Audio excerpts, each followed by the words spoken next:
ընթացիկ դժվարությունները, խնդիրները կլինի դրանք աշխատանքային, գործնական, թե հոգեկան առողջության հետ կապված, թե հիմնականում իմ աշխատանքում այցելուների հետ մենք հանդիպում ենք հենց հոգեկան առողջության կոնտեքստում դժվարությունների կամ խնդիրներին։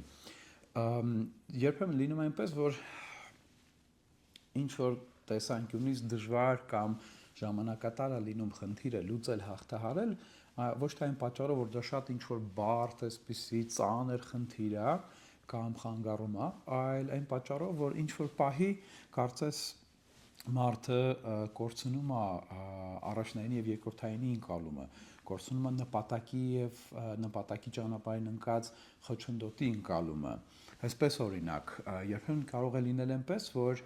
անձը ֆիքսվի իր խնդրի, հոգեկան առողջության խնդրի, տագնապային խանգարման կամ դեպրեսիայի վրա եւ մոռանա, որ իրականում սա ընդամենը խոչընդոտ է իր կյանքը ապրելու եւ իր հնարավորինս ցանկալի կերպով այն անցկացնելու համար։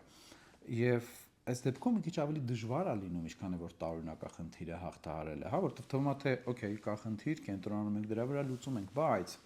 երբեմն մեր կենտրոնանալը խնդրի վրա եւ մոռանալը, որ սա ընդամենը խոչընդոտ է մեր կյանքը ապրելու ճանապարհին,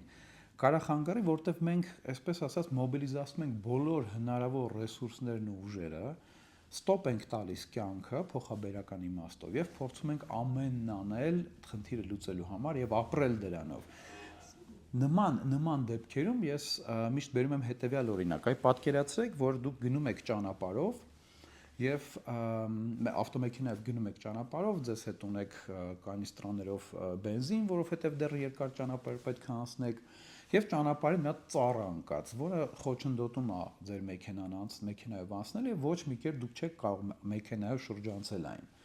Տեսեք, սա խոչընդոտ է ձեր ճանապարհին, ձեր նպատակը ճանապարհն անցնելն է, բայց ոչ թե ծառը վերացնելը, սա ընդհանրապես խոչընդոտ է այս պահին առաջացած խնդիր։ Ինչի է սա կարևոր էսպես դիտարկել, որովհետեւ եթե մենք մոռանանք այդ պահին, որ մեր նպատակը այդ ճանապարհով գնալն է, մենք հնարավոր է մեր ողջ բենզինի այն բենզինը, որ մենք ունենք, օրինակ, հա, կարող ենք ծախսել ծառը վառելու համար, ամբողջը, որպեսզի վերջո խոչընդոտը վերանա, բայց այդ ժամանակ մենք ռեսուրս չենք ունենա այս դեպքում բենզին շարունակելու ճանապարհը։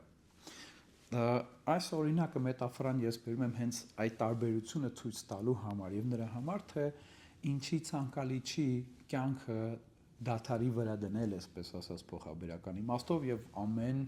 կոգնիտիվ, ֆիզիկական, ֆինանսական բոլոր ռեսուրսներով լծվել խոչընդոտի հաղթահարմանը։ Դա իր հերթին բնականաբար պետք է դրանով զբաղվել, բայց անհրաժեշտ է հիշել միշտ, որ նպատակը դա կյանքը ապրելն է, այսպես լայն եմ ես շատ ասում, իհարկե, ամեն մեկը դրա տակ իր պատկերացրածը կարող է ունենալ, եւ որ այն ռեսուրսները, որոնք որ մենք ներդնում ենք խնդրի խոչընդոտի վերացմանը, պետք է օգտագործել խելամտորեն, որպեսզի հնարավոր լինի հետո շարունակել այդ կյանքը։